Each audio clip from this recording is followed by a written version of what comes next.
May 31st, 2002, Seoul, South Korea.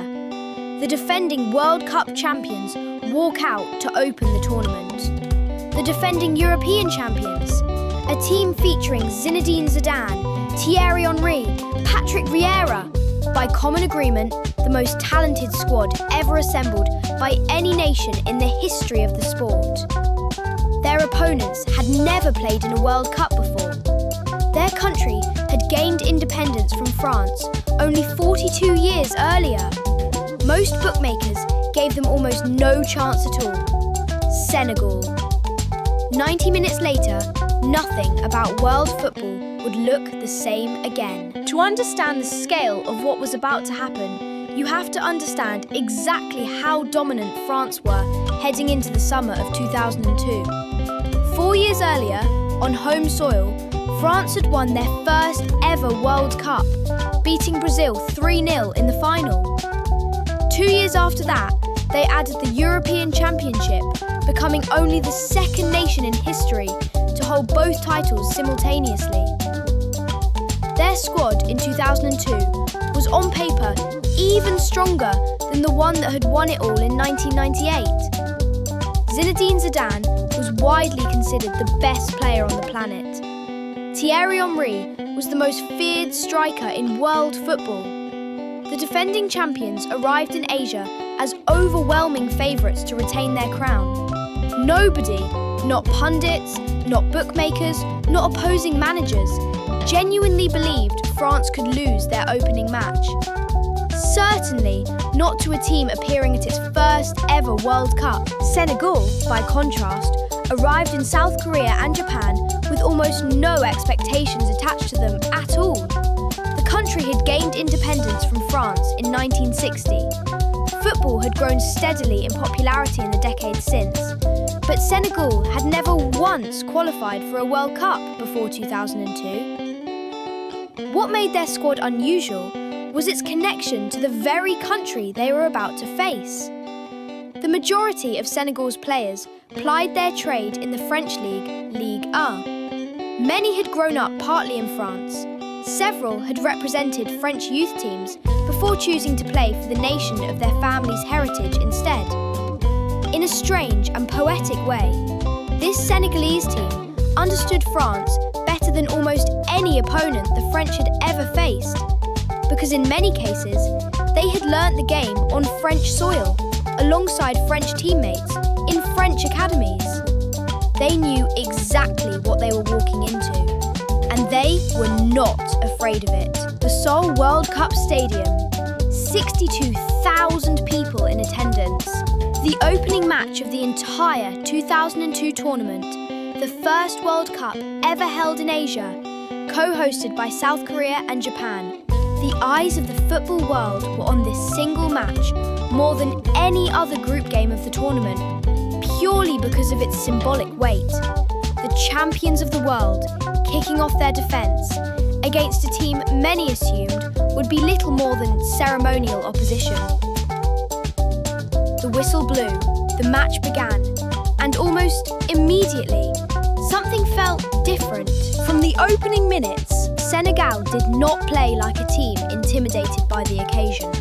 They pressed high, they closed down space aggressively.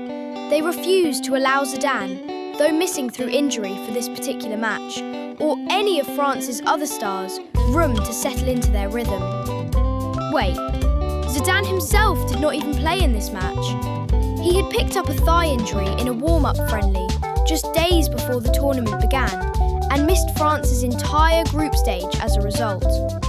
Even without their best player, France's remaining squad was still considered comfortably good enough to beat a World Cup debutant. The depth of talent at their disposal was simply that overwhelming. But Senegal kept playing with total conviction. Diop, El Hadj Diop, quick, direct, fearless, began to cause real problems down the French flanks. 30th minute. Senegal won a corner on the right. Aliou Cissé, Senegal's captain, swung the ball into the penalty area. The ball was half cleared by the French defence, only as far as the edge of the box. Papa Bouba Diop, a powerfully built midfielder, met the loose ball first. He controlled it with one touch, took a second touch to set himself, and from close range drove a low shot through a crowd of players and into the French net. The goalkeeper, Fabien Barthez, one of the heroes of France's 1998 triumph, could only watch it pass him. Senegal led the defending world champions 1-0. The Seoul World Cup Stadium, packed with neutral fans from around the world, erupted into one of the loudest, most joyful roars the tournament would produce. What followed the goal became almost as famous as the goal itself.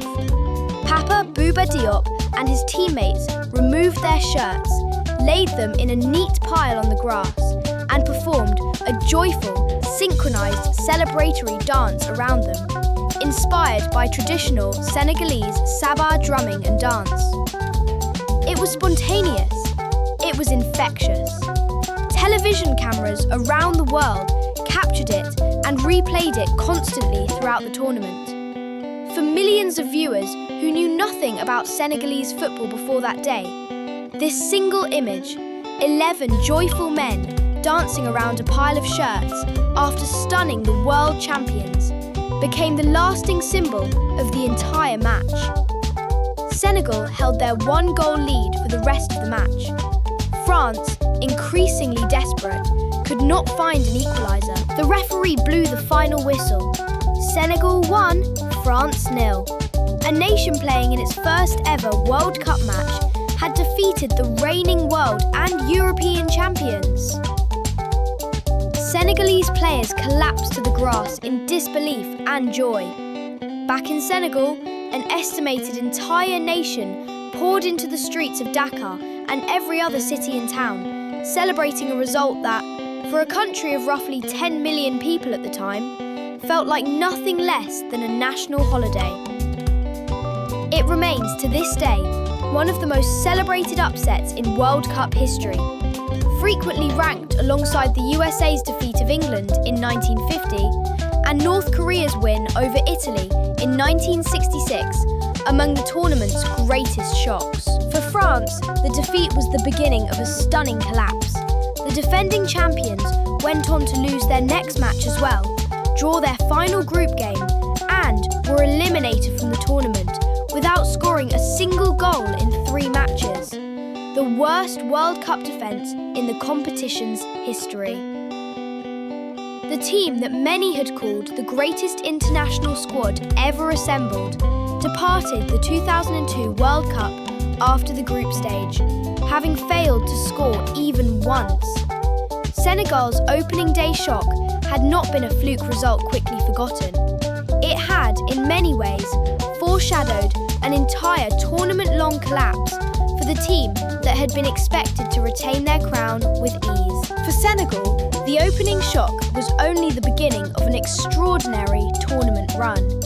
They went on to top their group, eliminating Sweden along the way, before reaching the quarter-finals of the World Cup in their very first appearance in the competition, a feat matched by no debutant nation before or since. They were eventually eliminated by Turkey in extra time, narrowly missing out on a place in the semi-final.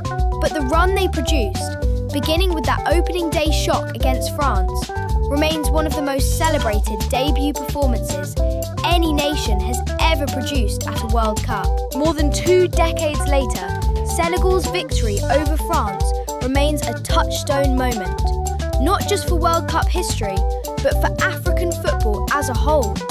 It proved to a global audience that had often underestimated the continent's footballing talent that history, reputation, and resources do not guarantee victory on the pitch. It was a victory built on conviction, tactical discipline, and the fearlessness of players who, in many cases, had learnt the game in the very country they were facing, and who refused to be intimidated by reputations earned years before any of them had kicked a competitive ball at this level.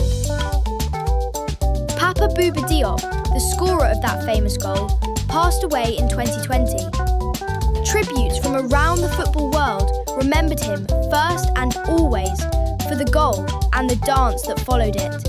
A single moment of joy that gave an entire nation one of its proudest days. The defending world champions, a team appearing at its first ever World Cup. 90 minutes in Seoul, one goal, one dance. One afternoon that changed how the world thought about football's biggest underdogs forever. If you enjoyed this story, subscribe. We publish a new piece of football history every single day. Next time, we travel to 1950, the most shocking result of the early World Cup era. England, pre-tournament favourites, were beaten by a part-time US side, including a postman and a dishwasher. Until then, in football, reputation never plays the match. Only the players on the pitch do.